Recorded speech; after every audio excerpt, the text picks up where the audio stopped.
आपका स्वागत है हमारे YouTube चैनल अष्टदिग्गज अकेडमी में। मित्रों, आज हम शुरू करते हैं आपकी केमिस्ट्री का लेसन। मैं मित्रों एक बार आपको बता देना चाहता हूँ, यूपी बोर्ड इंटर आपके शुरुआत के लेसन आपने पढ़ा होगा, राउल्ट के नियम, पराशर का नियम, तन्यता नियम। मैं आपको जो केमिस्ट्री कवर कराऊंगा, आप थोड़ा बहुत आगे से तो पढ़ते रहते हैं, लेकिन जो आपका टाइम के अनुसार बॉन्डिंग बन जाता है, आप पीछे का हिस्सा नहीं पढ़ पाते हैं। पीछे के हिस्से को मैं आपको सबसे पहले पढ़ाऊंगा। मेरा रूटीन थोड़ा अलग है, मैं कुछ अलग प्रकार की सोच रख रहा हूँ। मैं आपको यूपी बोर्ड इंटर की केमिस्ट्री पीछे से रिवाइज कराऊंगा। तो उसमें सबसे जो इम्पोर्टेंट लेसन है वो है उपसंयोजन यौगिक। यानी मित्रों आपका जो लेसन है वो है उपसंयोजन यौगिक, जो यूपी बोर्ड एग्जाम में जो है, जो 6 नंबर का आपका आएगा यूपी बोर्ड एग्जाम में। और इसमें सबसे ज्यादा जो इम्पोर्टेंट है वो मैं आपको बता देना चाहता हूं। इसमें सबसे ज्यादा इम्पोर्टेंट है IUPAC, IUPAC नेम। इसमें जो मित्रों सबसे ज्यादा इम्पोर्टेंट है वो है IUPAC नेम। मैं आपको इसके बारे में बताऊंगा। ये 3 जो आपके बोर्ड पेपर में आएगा वो 6 नंबर का आएगा, लेकिन जो इसमें से IUPAC नाम आते हैं वो कभी कभी इक्का दुक्का या तिक्का 3 नंबर के भी आ जाते हैं। तो मित्रों बने रहे मेरे वीडियो के साथ। अगर आप यूपी बोर्ड 10 या हाई स्कूल से क्या है IUPAC, व्हाट मीन IUPAC। सबसे पहले हम जानते हैं कि काफी तत्व ऐसे हुए जिसको पारा कहा गया, हाइड्रोगेरम Hg कहा गया। तो रसायन विज्ञान की किताब इतनी सी है, मैं आपको बता देना चाहता हूँ। रसायन विज्ञान की जो बुक है वो अभी इतनी मोटी है, इतनी मोटी।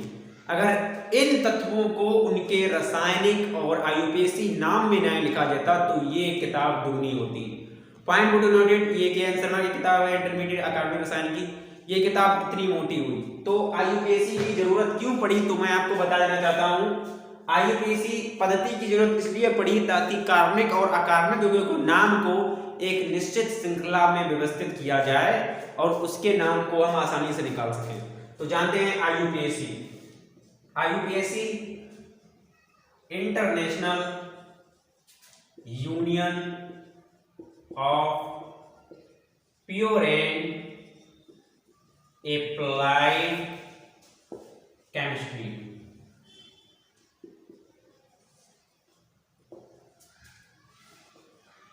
मित्रों हो गया IUPAC international union for pure and applied chemistry. ये हो गया IUPAC का पूरा नाम।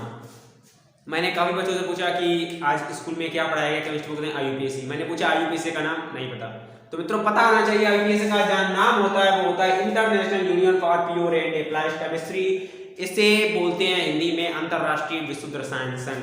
एक कमेटी आयोजित की गई है ताकि तत्वों के निसर्षण से जो तत्व बनते हैं या जो अकार्बनिक रसायन बनते हैं उपसंयोजन यौगिक के, उनको किस प्रकार एक IUPAC पद्धति में निर्धारित किया गया, तो वो है मित्रों IUPAC, यानी international union for pure and applied chemistry, यानी अंतरराष्ट्रीय विशुद्ध रसायन संघ।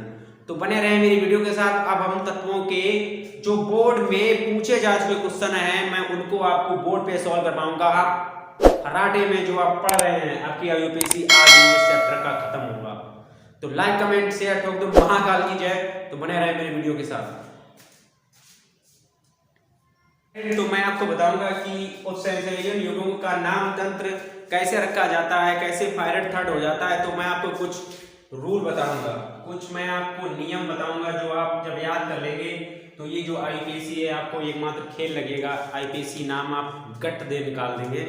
तो मित्रों मैं कुछ नियम बताऊंगा। के एन शर्मा की किताब है, ये किताब बहुत ही इंपॉर्टेंट है, आप इसे देखिए। अकार्बनिक रसायन की किताब है ये। तो मित्रों इस किताब से मैं आपको बताऊंगा, जब सन 1990 में एक केंद्रीय कोष्ठका के उपसंयोजन यौगिकों की व्याख्या की गई तो उसमें कुछ नियम बताए गए। जो पहला नियम है वो मैं आपको बताऊंगा। उपसंयोजन शंकर रबड़ के नाम की रचना के पहले धनायन या फिर ऋणायन का नाम रखते हैं।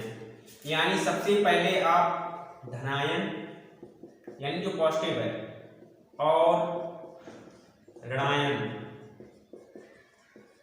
ऋणायन का नाम लिखते हैं, नाम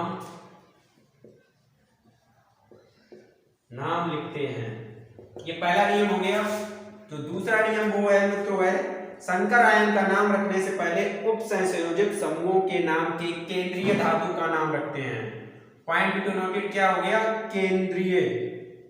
इसमें जो आपको लिखना पड़ेगा वो लिखना पड़ेगा केंद्रीय धातु का नाम, जो मैं आपको एग्जाम्पल के तौर पर बताऊंगा। फिर जो आपका तीसरा क्वेश्चन है वो तीसरा जो नियम है वो है उप संयोजन ऋणावेशित समूहों के नाम के अंत में IDE -E आदि में व्यक्त करते हैं, आदि में व्यक्त करते हैं। और इसके बाद में मित्रों जो चौथा पॉइंट है वो सबसे इंपॉर्टेंट पॉइंट है, जो मैं आपको इसे साफ करने के बाद बताऊंगा। तो जान लीजिए 3 पॉइंट कौन कौन से हैं। सबसे पहले धनायनों और ऋणायनों के नाम लिखते हैं। दूसरा पॉइंट है केंद्रीय धातु का नाम लिखते हैं। फिर इसके बाद में जो आपका तीसरा पॉइंट है वो है ऋणावेशित समूह में IDE -E में व्यक्त करते हैं।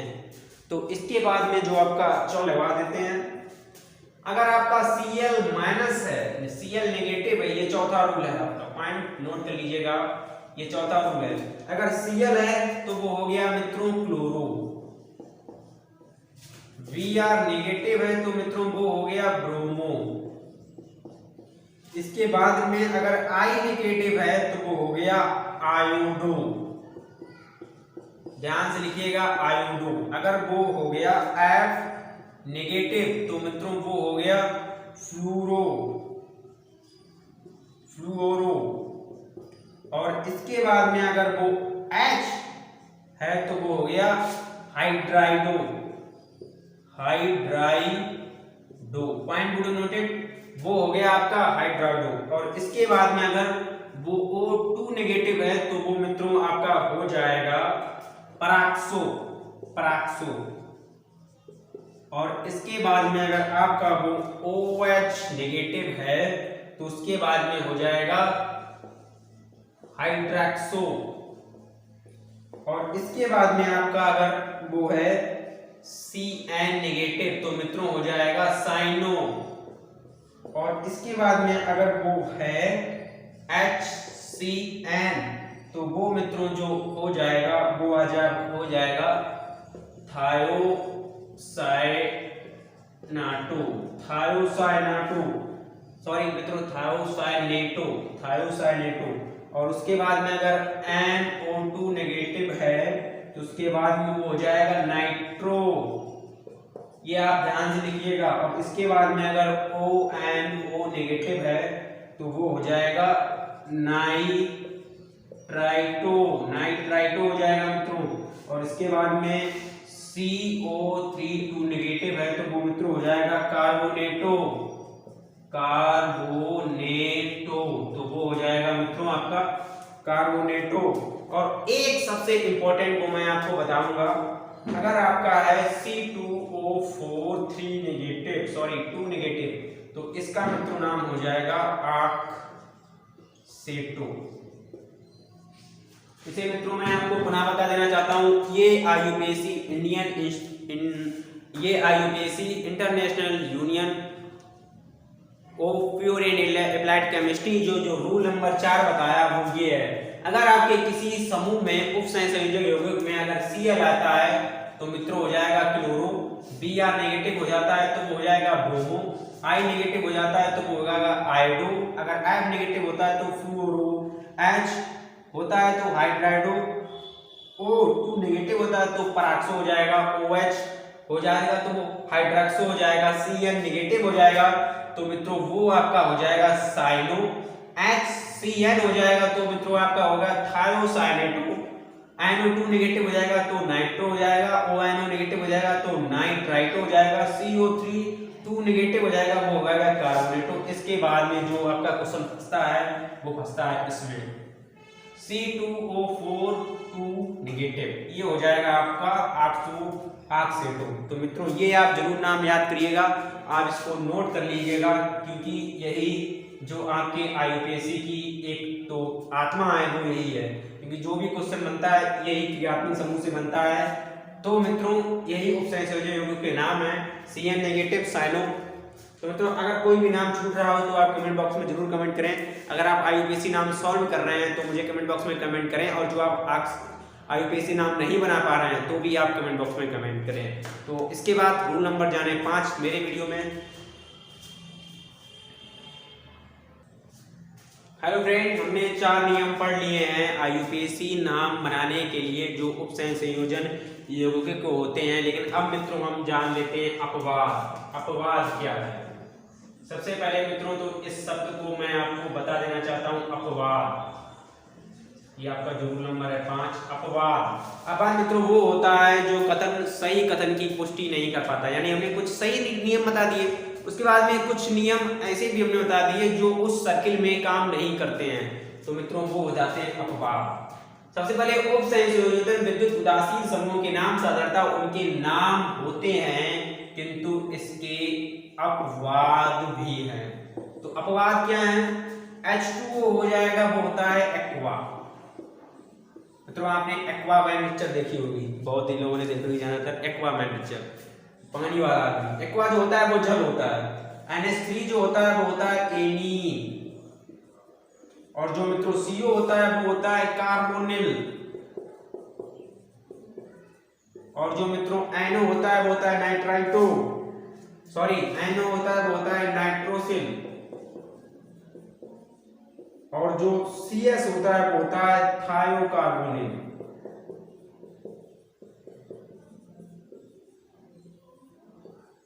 ये मित्रों हो गया थायोकार्बोनिल। मित्रों मैं आपको बता देना चाहता हूं कि जब ये नाम आएंगे तब आपको इसमें अपवाद के रूप में लिखना पड़ेगा। H2O होगा तो आपको एक्वा लिखना पड़ेगा, NH3 होगा तो आपको एमीन लिखना पड़ेगा, CO होगा तो आपको कार्बोनिल लिखना पड़ेगा, NO होगा तो नाइट्रोसिल लिखना पड़ेगा, CS होगा तो थायोकार्बोनिल आपको इसमें IUPAC में लिखना पड़ेगा। तो मित्रों इसके बाद और भी नियम है मेरे पास, रूल नंबर 6 मैं आपको बताऊंगा, तो बने रहे मेरे वीडियो के साथ। मित्रों इसके बाद जो IUPAC में जो रूल नंबर आता है वो है रूल नंबर 6। अगर IUPAC में कोई दो चीज हो, NH3 की होल पावर 2 अगर 2 है तो हो जाएगा डाई, 3 है तो हो जाएगा ट्राई, 4 है तो हो जाएगा टेट्रा, 5 है तो हो जाएगा पेंटा, 6 है तो हो जाएगा हेक्सा। ज्यादातर यही आपको मिलेंगे, इसे आप नोट कर लीजिएगा कि जो 2 होगा तो हो जाएगा डाई, 3 था तो हो जाएगा ट्राई, और अगर 4 है तो हो जाएगा टेट्रा, 5 है तो हो जाएगा पेंटा, 6 है तो हो जाएगा हेक्सा। इसके बारे में मैं आपको बताऊंगा, और काफी इसमें नियम है, वो भी सब नियम सही है, लेकिन ये बहुत ही इंपॉर्टेंट थे। और मैं आपको एक बार इंपॉर्टेंट बात देना चाहता हूं कि इसमें पूर्व लग्न को जोड़कर व्यक्त करते हैं। पूर्व लग्न जो पहले शब्द लगते हैं उनको कहते हैं पूर्व लग्न, जोड़ के आपको इसमें व्यक्त करना होगा, तब जाके आपको सही हो जाएगा।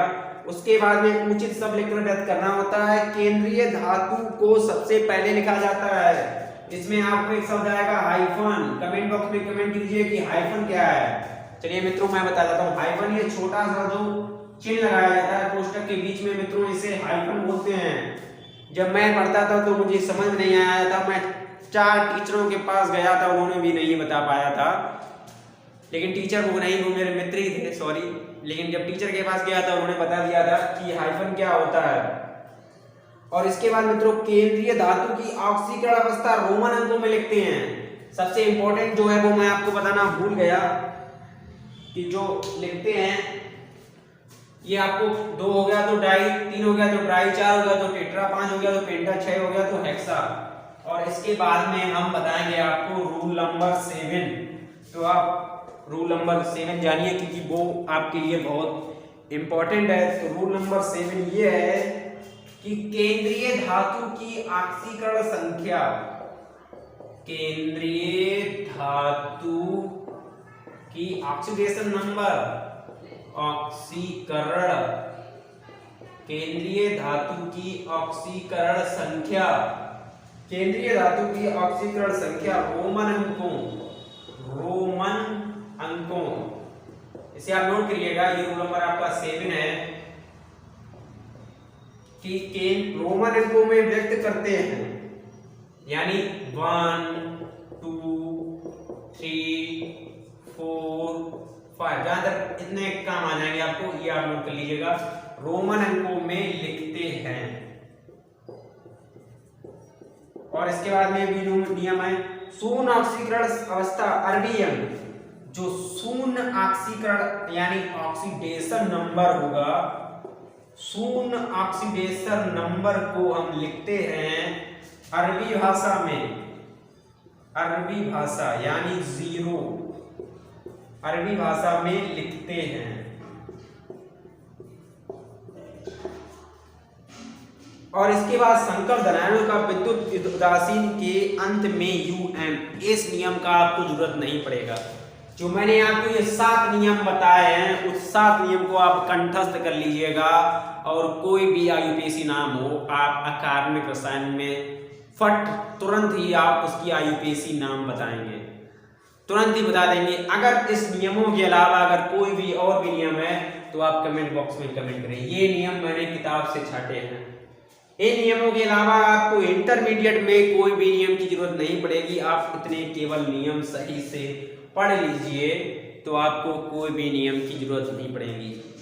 अब मैं आपको यूपी बोर्ड इंटरमीडिएट में जितने भी बोर्ड में IUPAC नाम अकादमिक यौगिक के, उप संयोजन यौगिक के आए हैं, उनको मैं सबको इस व्हाइट बोर्ड पर डिस्कस करूंगा और आपको बताऊंगा, ताकि आपकी बोर्ड परीक्षा की तैयारी अच्छे से हो सके। तो मित्रों, लाइक करें, कमेंट करें, साथ ही बेल आइकन को प्रेस कर लें। तब तक के लिए जय हिंद।